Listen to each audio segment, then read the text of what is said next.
ठंडी का झोंका लग गया, सर्दी हो गई, गर्मी आ गई तो नसकोरी फूट गई, कभी बुखार आ गया, कभी कुछ आ गया। तो बीमार और स्वस्थ शरीर होता है और सुखी दुखी मन होता है। तुम मन नहीं हो कि सुखी दुखी हो, तुम शरीर भी नहीं हो कि स्वस्थ और बीमार रहो, तुम तो आत्मा हो। फिर भी शरीर को स्वस्थ रखने का प्रयत्न करना चाहिए। अभी शीत ऋतु है, तिल खाना चाहिए, च्यवनप्राश 1-2 चम्मच खाना चाहिए। च्यवनप्राश से कायाकल्प होता है, शरीर के जो कोष है ना वो नए बनते। तो आश्रम के भाइयों ने नए साल का बढ़िया च्यवनप्राश बनाया है, मैं भी हर रोज खाता हूँ, बहुत फायदा करता है। बाजार में जो च्यवनप्राश मिलता है वो तो पाउडर से बनाया जाता है, लेकिन शरद पूर्णिमा के बाद आंवलों के अंदर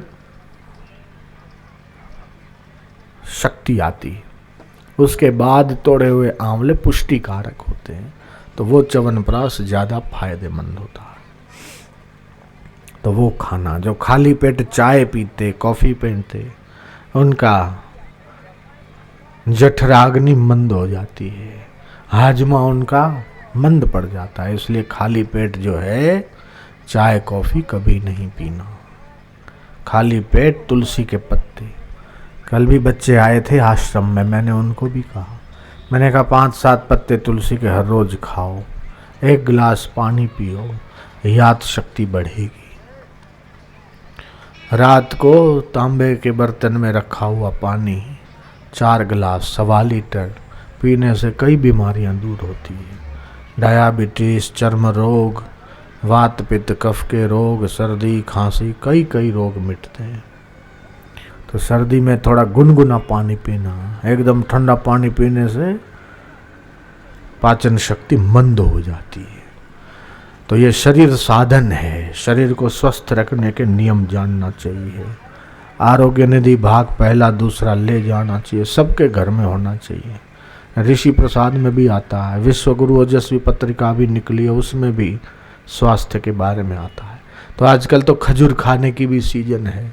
रात को 2-4 खजूर पानी में भिगो दिया, सुबह उसको मिक्सी में, या तो फिर वो छाछ बनाने की होती है ना, वो जो दही से छाछ बनाते हैं, बिलोनी, वो बिलोनी से घुमा दिया तो वो खजूर का जूस बन गया।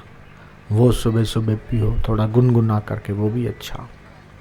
ऐसे आंवले का जाम मिलेगा अथवा आंवले की चटनी मिलेगी, उसकी चाय बना लो।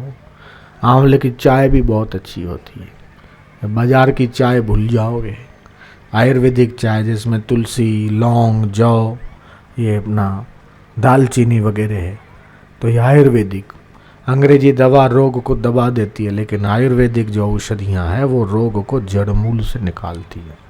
तो दुनिया में बड़े डॉक्टर कौन से? सूर्य, शुद्ध हवा, शुद्ध पानी, प्राकृतिक जीवन जीना। जितना प्रकृति के साथ रहेंगे उतना स्वस्थ रहेंगे। जितनी बीमारियां शहर में रहने वाले लोगों को होती है, उतनी बीमारियां गांव वालों को नहीं होती। लेकिन फिर भी जो मनोरोग है वो तो हर शहर में, हर गांव में, हर देश में फैल रहा है। डॉक्टर कहते हैं कि तेजी के साथ अगर कोई बीमारी फैल रही है तो वो है डिप्रेशन, तनाव, चिंता। लोगों को रात को नींद नहीं आती, घर की चिंता, परिवार की चिंता, बेटे की, बेटी की, नौकरी की, ये सब तरह तरह की चिंता।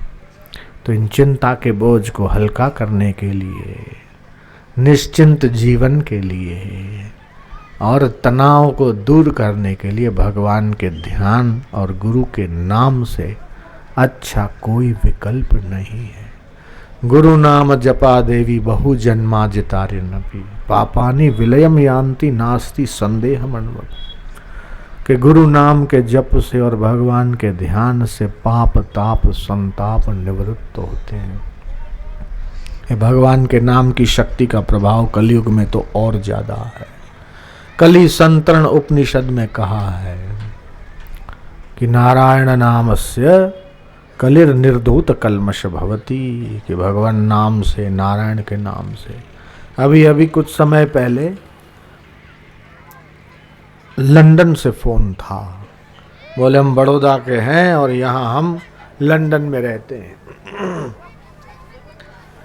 और मेरी पत्नी अस्पताल में दाखिल हुई है और उसको नॉर्मल डिलीवरी नहीं हो रही। डॉक्टर बोलते हैं कि ऑपरेशन करना पड़ेगा और आप तो मना करते हो, अब करें तो क्या करें। मैंने कहा हमने तो सुना है और देसी गाय का गोबर उसको कपड़े में रख के रस निकाल ले, 2 चम्मच रस पिला दो तो हो जाएगा, बिना ऑपरेशन के ही नॉर्मल बच्चा पैदा हो जाएगा। तो बोले यहाँ विदेश में कहाँ से गाय लाएंगे, हमारे देश में तो हम कदर नहीं किया और यहाँ तो गाय का दर्शन के लिए भी हम तरस गए, यहाँ तो गाय नहीं है और गोबर कहाँ से लाएंगे।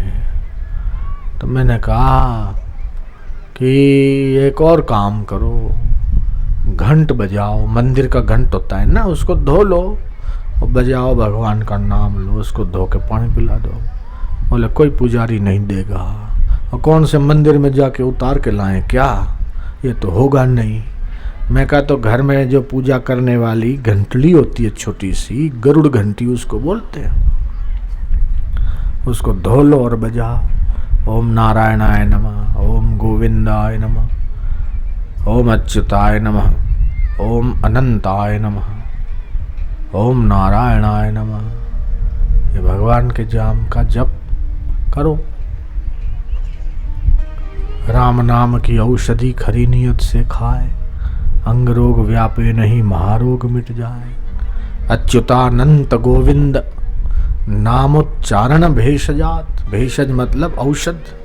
नश्यन्ति सकला रोगा सत्यम सत्यम वदाम्यहम्। ये शास्त्र में श्लोक कहा है कि जो अच्युत अनंत गोविंद नारायण ये नाम का उच्चारण करता है, डॉक्टर की पकड़ में नहीं आ रहा हो, ऐसी ऐसी बीमारी भी भगवान का नाम से मिटती है। फ्रांस के डॉक्टर लेवर लिजारियो मंत्र चिकित्सा विषय में खोज कर रहे हैं, रिसर्च कर रहे हैं कि मंत्र जप से क्या बीमारियां ठीक हो सकती कि नहीं, और रिसर्च कर रहे हैं और उसमें उनको सफलता मिल रही है। तो जो गरुड़ घंटी होती है उस भाई ने बजाई, अच्युताय नमः, अनंताय नमः, गोविंदाय नमः, नारायणाय नमः, धो ली और बजाया 10, 15, 20 मिनट।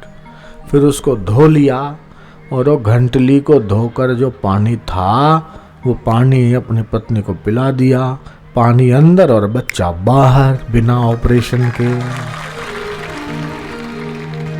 जिसको नॉर्मल डिलीवरी नहीं हो रही हो, डॉक्टर बोले कि ऑपरेशन करना पड़ेगा, वो माई एक मंत्र है वो जपे, जंभला जंभला जंभला जंभला जंभला जंभला। ये जंभला जंभला जप करने से भी सुखमय प्रसव होता है बिना ऑपरेशन के, और साथ में ये वाला प्रयोग करें। अब कितना सरल है। तो लेवर लिजारियो कहते हैं रिम रिम रिम रिम, ऐसा जप करने से अन्न नली के रोग दूर होते हैं। रोम रोम रोम, ऐसा जप करने से श्वास नली की बीमारियां दूर होती हैं। हर हर हर हर, ऐसा जप करने से पाचन तंत्र ठीक काम करने लगता है। लेकिन जो ओमकार है उसका प्रभाव हमारे पूरे शरीर पर पड़ता है। 7 चक्रों में, 16 उपत्यकाओं में, 3.5 करोड़ रोमकूपों में इसका प्रभाव पड़ता है। इसलिए ओमकार का जप करना चाहिए।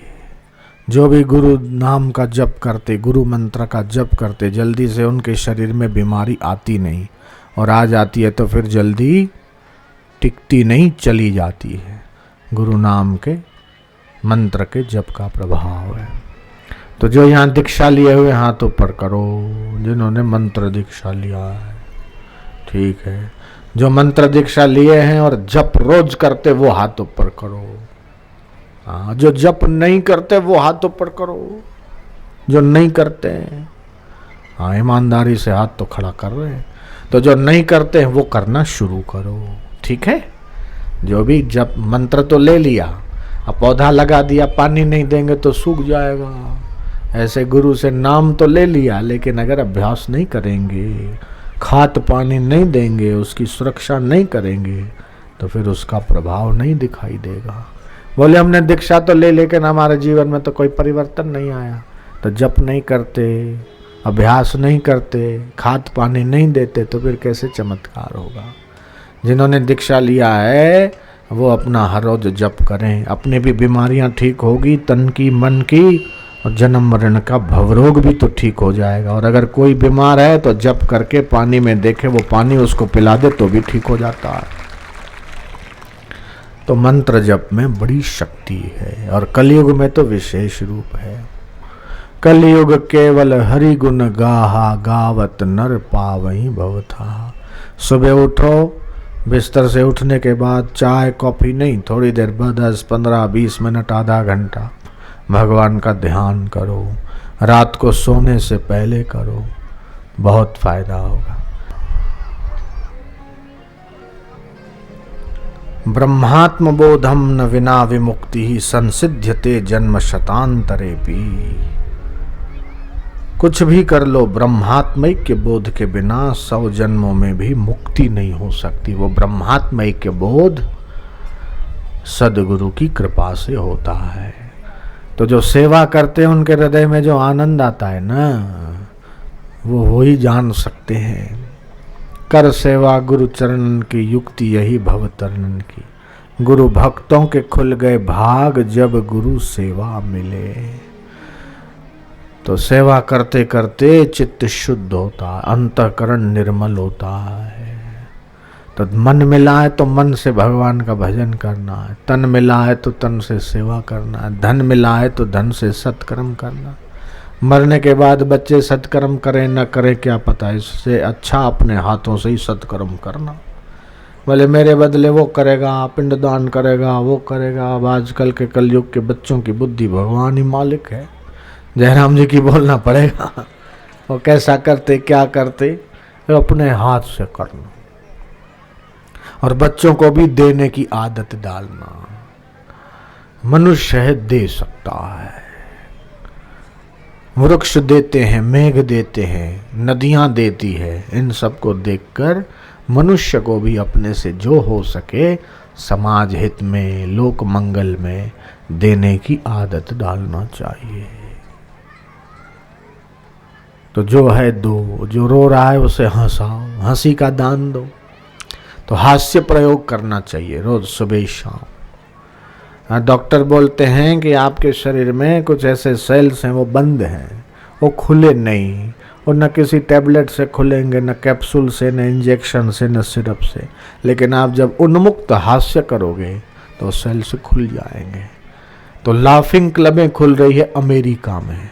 वो 5-25 लोग इकट्ठे होकर ग्रुप बनाते हैं, फिर सुबह सुबह मॉर्निंग वॉक करने जाते हैं और फिर हंसने की कोशिश करते हैं। कैसे करते पता है? हा हा ही। अब इसमें क्या मजा आता है बताओ? हा हा हु, हा ही। फिर ऐसा करते करते करते हा हा हा हा हा हा हा हा, नकली हंसी करते, लेकिन उससे उतना लाभ नहीं होता। लेकिन जो गुरु जी ने फॉर्मूला बनाया है कि भगवान का नाम लेते लेते आप हंसो, इसमें दोनों फायदे। डॉक्टर लोग बोलते जैसे आपके घर में स्विच बोर्ड होता है, पंखे का, लाइट का, फ्रिज का, गीजर का, हीटर का, वॉशिंग मशीन का, उस स्विच बोर्ड से आप पूरे घर की लाइटों का और इलेक्ट्रॉनिक सारा कंट्रोल उससे कर सकते, चालू बंद का। ऐसे ही आपके हमारे शरीर का स्विच बोर्ड कहाँ है कि वो है हाथों में और पैरों में। मान लो किसी को बुखार है, 36 12 9, ये हाथ में जो नंबर हैं वो दबाओ, आपका ये बीमारी मिटेगी। बुखार है तो 9 5 13 ये नंबर दबाओगे बुखार मिटेगा। और पूरा चार्ट बना हुआ है। आंखें खराब हो तो ये दोनों हाथों के बीच अमुक नंबर दबाने से आपकी आंखों के नंबर कम होंगे। अब कहाँ कहाँ याद रखोगे 36, 12, न 9, न 8, न 5, ये कहाँ कहाँ आप याद रखने जाओगे, कहाँ कहाँ लिखने जाओगे। आप तो होलसेल में जो है ना ताली बजाओ अच्छे से तो सारे पॉइंट दब जाएंगे, तो आप तो यूं ही स्वस्थ हो जाओगे। और जब आप नृत्य करते हो, नाचते हो, तो आपके जो पैरों के जो पॉइंट हैं वो दबते हैं, एक्यूप्रेशर एक्यूपंक्चर हो जाता है, स्वस्थ आरोग्य शक्ति बढ़ती है, रोग प्रतिकारक शक्ति बढ़ती है। विदेश के वैज्ञानिक और डॉक्टर भी स्वीकार करने लगे हैं कि संत दर्शन से आपका हेल्थ अच्छा रहता है, कि जब संत दर्शन करते हो, संत की नज़र आप पे पड़ती है और आपकी नज़र संत पे पड़ती है, तो आपके शरीर में घटना घटित होती है। 1 सेकंड में 1 घन मिलीमीटर ब्लड में 2200 से 2500 जितने श्वेत कण आपके शरीर में बनने लगते हैं, जो आपके आरोग्य को बढ़िया रखते हैं, आपको हेल्दी बनाते हैं। तो सत्संग को इन्होंने चिकित्सा का नाम दिया कि this is spiritual counselling therapy, की आध्यात्मिक वार्तालाप चिकित्सा है।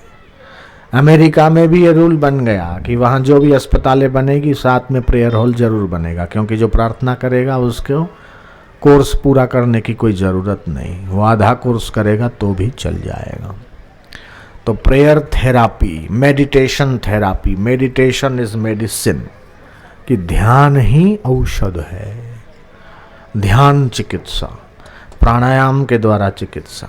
जो योग को केवल प्राणायाम योग को और प्राणायाम को केवल स्वास्थ्य को ठीक करने के लिए ही उपयोग करते हैं, उन्होंने योग का अर्थ समझा ही नहीं। योग केवल पैसा कमाने का साधन नहीं है, जयराम जी की बोलना पड़ेगा। जो योग है ना वो केवल पैसा कमाने का साधन नहीं है। कई लोग योग को बेच रहे और योग पैसा कमाते हैं। योग केवल पैसा कमाने का साधन नहीं है, योग केवल तबीयत को अच्छा रखने की टेक्निक नहीं है। योग तो आत्मा परमात्मा से मिलने के लिए और मुक्त होने के लिए योग है। समस्त दुखों की आत्यांतिक निवृत्ति और परमानंद की प्राप्ति के लिए योग है। तो ध्यान योग का अभ्यास करना, भगवान का ध्यान अपने घर में छोटा मोटा ध्यान का साधना का स्थान बना दो, कमरा बनाओ तो बहुत अच्छा, और वो भी पूर्व दिशा और उत्तर दिशा के बीच में हो, ईशान कोण में हो। उसमें पूर्व दिशा या उत्तर दिशा के सामने बैठ के, भगवान के गुरु के सामने बैठ के ध्यान करने से फायदा होता है। कभी कभार जो घर में पोछा लगाते हो, उस पोछा लगाने वाले पानी में चुटकी नमक डाल के पोछा लगाओगे तो नकारात्मक ऊर्जा कम हो जाएगी, पॉजिटिव एनर्जी घर में जाएगी। ये भी प्रयोग सरल है, सब कर सकते हैं।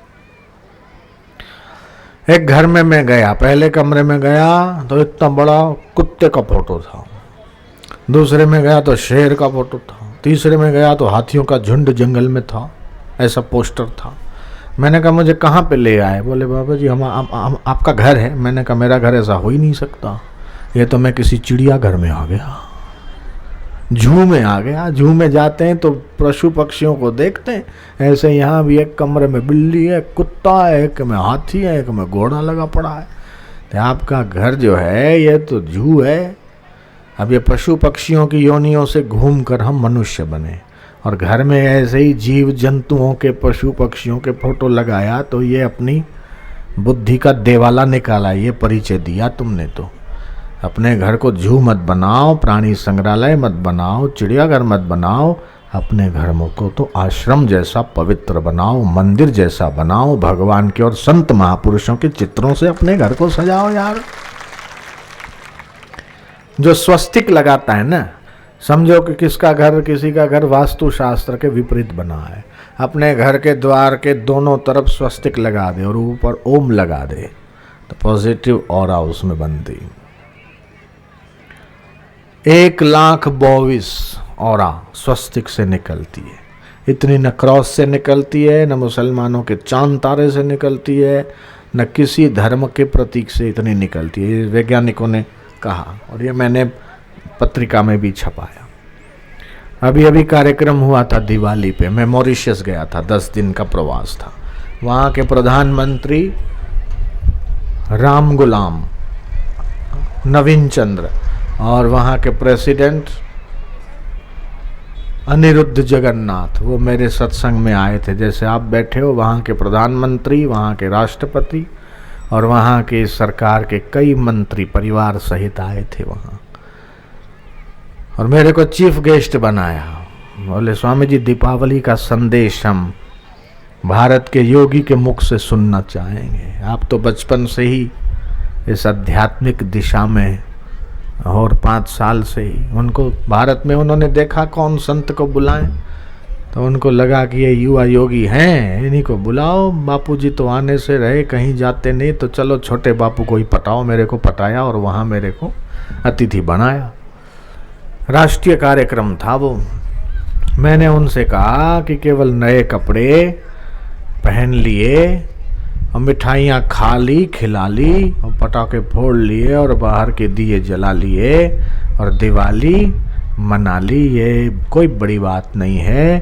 दिवाली तो तब मनेगी जब तुम सबके दिल में स्नेह का दीप जलाओगे, सेवा का दीप जलाओगे। सबकी सेवा करो। जो निर्धन है उनको धन दो, जो दरिद्र हैं, गरीब हैं, उनके मुंह में मिठाइयाँ जाए। वहाँ भी कुछ गरीबी थी। मैंने कहा ऐसा कार्यक्रम करो। मैं बड़ा प्रसन्न हूँ कि तुम इस देश में भारत की संस्कृति और सभ्यता को बचाने का प्रयत्न कर रहे हो। तो वो पूरा जो मैंने वो संदेश बोला वो भी इसमें छपा है। इस महीने की दिसंबर की पत्रिका है, जिसको पूरा आप पढ़ना हो वो ले जाना, यहाँ इसके सदस्य बन जाना। हर महीने आपके घर बैठे आएगी। हर महीने में क्या आहार विहार करना वो भी इसमें छपता है। विवेकानंद कहते थे कि जिसके घर में सत्य साहित्य नहीं है उसको अपने घर की दीवार पे लिख देना चाहिए कि मेरा घर घर नहीं, मेरा घर शमशान है। तो सत्य साहित्य से अच्छा कोई मित्र नहीं हो सकता। अच्छी पुस्तकों को अपने साथ रखने की आदत डालो, पढ़ने की आदत डालो, और बच्चों को भी अच्छी पुस्तकें पढ़ाओ। और किसी को गिफ्ट देना हो तो बच्चों को आप चॉकलेट की गिफ्ट मत दो। ये किटकैट नाम की जो चॉकलेट चल पड़ी है, नेस्ले कंपनी की है कि किसकी मत पता नहीं, उसमें गाय का मांस डलता है, ऐसा अखबारों में आया।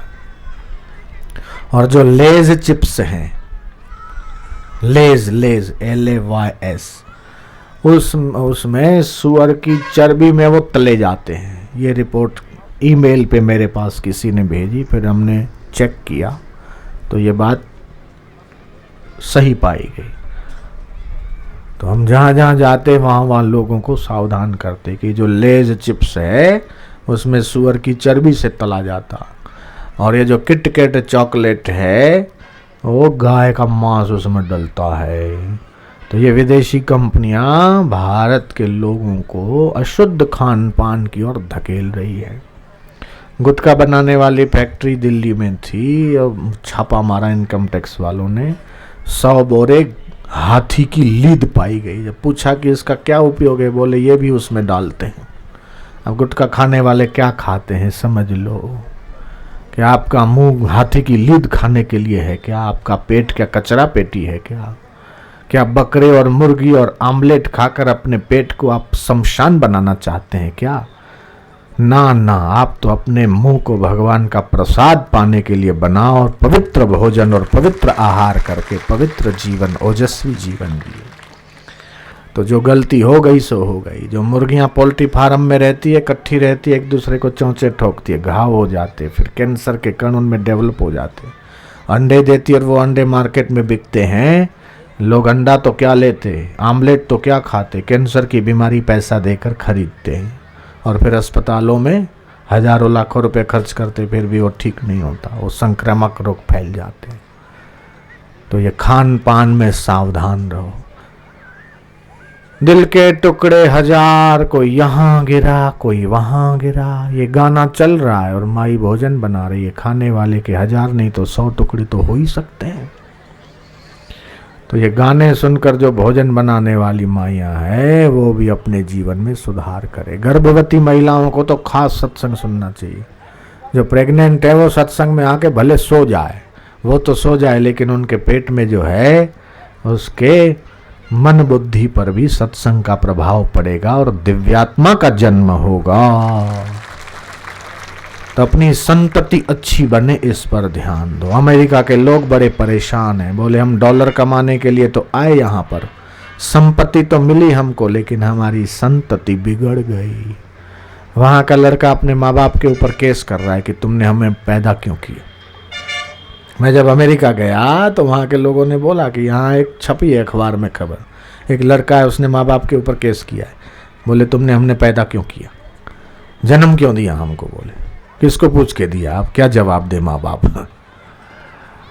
तो वहाँ संस्कार नहीं है, वहाँ की संस्कृति नहीं है, वहाँ का कल्चर है। और वो विदेशी कल्चर अमेरिका का और विदेशों का अपने देश में तेजी से घुसता चला जा रहा है। ऐसे घोर कलयुग में पाश्चात्य कल्चर, पाश्चात्य संस्कृति हमारे देश पर चैनलों के माध्यम से, फिल्मों के माध्यम से घुसती चली जा रही है। ऐसे समय में अपनी संस्कृति और सभ्यता की रक्षा अगर हो सकती है तो ऐसे आयोजनों के माध्यम से, संतों के द्वारा हो सकती है। संत ही इस संस्कृति को बचाने में मुख्य भूमिका निभा सकते हैं। इसलिए जितने अधिक ऐसे सत्संग होंगे, जितना भगवत भाव का प्रचार बढ़ेगा, भगवान के नाम का सेवा के कार्य जितने अधिक बढ़ेंगे, समितियां जगह जगह हर महीने में एक बार संकीर्तन यात्राएं, कभी बाल संस्कार केंद्र को माध्यम से, युवा सेवा संघ के माध्यम से जितना जितना सेवा कार्यों को फैलाएगी, उतना ही उतना हमारे धर्म की रक्षा होगी, संस्कृति की रक्षा होगी। तो गांव गांव में समिति बने, गांव के युवा लोग मिलजुल के युवक सेवा संघ बनाएं और सेवा कार्यों से जुड़ें। हर गांव में 2, 4, 5 बाल संस्कार केंद्र खुलें और वो निःशुल्क चलते हैं। हजारों बाल संस्कार केंद्रों में हजारों लाखों विद्यार्थी अपने जीवन की उन्नति कर रहे हैं। तो अपने धर्म को, अपनी संस्कृति को बचाने के लिए हमें और निष्ठा से और तत्परता से लग जाना चाहिए। मुसलमान लोग सोचते हैं कि हमने एक टुकड़ा लिया, बाकी का हिंदुस्तान भी हम पाकिस्तान कब बनाएंगे, वैसा प्लानिंग कर रहे हैं कि हम पूरे विश्व में मुस्लिम सभ्यता को, संस्कृति को फैला रहे। ईसाई लोग बोलते हैं कि हम तो पूरे विश्व में जीसस को मानने वाले लोगों को बढ़ा देंगे, ईसाईयत को फैलाएंगे, प्रलोभन देकर उनको अपने धर्म मिलाएंगे। जब वो लोग अपने अपने धर्म को फैलाने के लिए तत्परता से कोशिश करते हैं तो कम से कम सनातन धर्म, जिस धर्म को शुरू हुए पता ही नहीं कि कितने हजार साल हुए, जब से मनुष्य ने खाना पीना और जीवन जीना सीखा, तब से लेकर यह धर्म का अस्तित्व इस भारत में है और इसी भारत के द्वारा पूरे विश्व तक इसकी शाखाएं फैली है। इंडोनेशिया में भी रामचरितमानस का पाठ होता है, कई भाषाओं में हमारी गीता और हमारे शास्त्रों का, वेदों का अनुवाद हुआ है। ये दुर्भाग्य की बात है कि रूस जैसे देश में भगवत गीता पर प्रतिबंध लग रहा है। उनको पता ही नहीं कि गीता सांप्रदायिक ग्रंथ नहीं है। एक तरफ तो मुसलमानों ने और ईसाई पादरी भगवत गीता को पढ़कर ईसाई धर्म छोड़ दिया और हिंदू धर्म में सदा के लिए दीक्षित हो गया। एक शब्द भी उसमें ऐसा नहीं है कि जो हिंदू हो। तो रशिया वालों को, रूस वालों को अभी भगवत गीता की महिमा और गरिमा के बारे में पता नहीं। हम तो भारत के नेताओं से भी ये अपील करते हैं कि रूस की सरकार को भगवत गीता की महत्व के बारे में बताएं और दबाव डालें कि वहाँ रहने वाले हिंदुओं के साथ अन्याय नहीं हो। जैसे सूर्य सबका है, चंद्रमा सबका है, समुद्र सबका है, ऐसे ही भगवत गीता जैसा ग्रंथ भी मानव मात्र का ग्रंथ है, सार्वभौमिक ग्रंथ है। इस पर प्रतिबंध लगाना अपनी संकुचितता का परिचय देना है। तो ये भगवत गीता पर रूस में प्रतिबंध नहीं लगना चाहिए, किसी भी देश में नहीं लगना चाहिए और इसका प्रचार प्रसार होना चाहिए, क्योंकि इस छोटे से ग्रंथ में सारी बातें आ जाती है। ब्रह्मचारियों के लिए भी है, गृहस्थों के लिए भी है, सन्यासियों के, वानप्रस्थियों के लिए भी है, जो व्यापारी हैं उनके लिए भी है और जो विरक्त महात्मा है उनके लिए भी है। सब की बात उसमें आ जाती है, माइयों के लिए, भाइयों के लिए, बच्चों के लिए। जो निराश हताश हो चुके उनके भीतर नव चेतना का संचार करने में भी मुख्य भूमिका निभा सकती है भगवद गीता।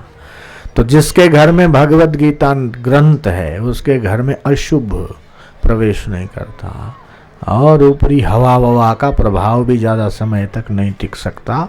जिसके घर में भगवद गीता ग्रंथ है, जहाँ भगवद गीता का पूजन होता है वहाँ सर्व देवता प्रसन्न होते हैं। जो एक श्लोक आधा श्लोक भी पाठ करता है उसको भी उसका फल मिलता है। तो आप लोग एक दर्द निवारणी मुद्रा बताता हूँ, वो सीख लो। शरीर में कहीं भी दर्द हो ये मुद्रा करोगे तो दर्द भाग जाएगा। आखिरी अंगुली अंगूठे को मिला लो, मिला लिया, और फिर दोनों हाथ की तीसरी उंगली और आखिरी 2 उंगली अंगूठे को मिला लो और 2 उंगलियां अलग रखो। ये हो गई दर्द हारिणी मुद्रा। 7 मिनट सुबह, 7 मिनट दोपहर, 7 मिनट शाम को करने से शरीर में कहीं भी कैसा भी दर्द हो कम होने लगता है, मिटने लगता है। जिनको चश्मे हैं उनको करना चाहिए प्राण मुद्रा। आखिरी 2 उंगलियों को अंगूठे के साथ मिला दिया, 2 उंगलियां सीधी रखा। ये प्राण मुद्रा करने से चश्मे के नंबर कम होते हैं, नेत्र विकार दूर होते हैं। जिनको वायु की तकलीफ है, घुटने उठने बैठने में दर्द करते, रात को सोते सुबह उठते तो पूरा शरीर अकड़न और जकड़न से जैसे कि हो गया हो, तो वायु के दोषों को मिटाने के लिए दूसरी अंगुली अंगूठे के नीचे रखना, 3 अंगुलियां सीधी रखना। ये वायु मुद्रा करने से वायु जन्य तमाम तकलीफें दूर होती है। ज्ञान मुद्रा विद्या प्राप्ति के लिए, विद्यार्थियों के लिए सर्वोत्तम है। सिर दर्द होता हो तो पहली अंगुली अंगूठे के मूल में रख देना, इससे सिर दर्द कम होता है। और किसी को पेट की तकलीफ हो, कब्जियत की, तो कायम चूर्ण के चक्कर में भी पड़ने की ज़्यादा जरूरत नहीं है। दाढ़ी को 5-10 मिनट सुबह दबा दिया, दाढ़ी यहाँ दबाओगे पेट यहाँ पर साफ हो जाएगा। अभी ज़्यादा दबाने की कोई ज़रूरत नहीं है, सुबह दबाया करो। नारायण हरि बोलो ना। तो सत्संग में कितनी कितनी बढ़िया बढ़िया बातें मिलती है। तबीयत कैसे ठीक रखना, परिवार कैसे बढ़िया रखना, स्वभाव कैसे उत्तम बनाना। तुम जिससे बात कर रहे हो वो मशीन नहीं है, उससे भी हृदय है, सुख दुख का अनुभव उससे भी होता है। तो मधुर व्यवहार करना, प्रिय बोलना, हितकारक बोलना, सामने वाले का ख्याल करके बोलना, बोलने से पहले 10 बार सोच कर बोलना, तो ये वाणी का तप हो गया।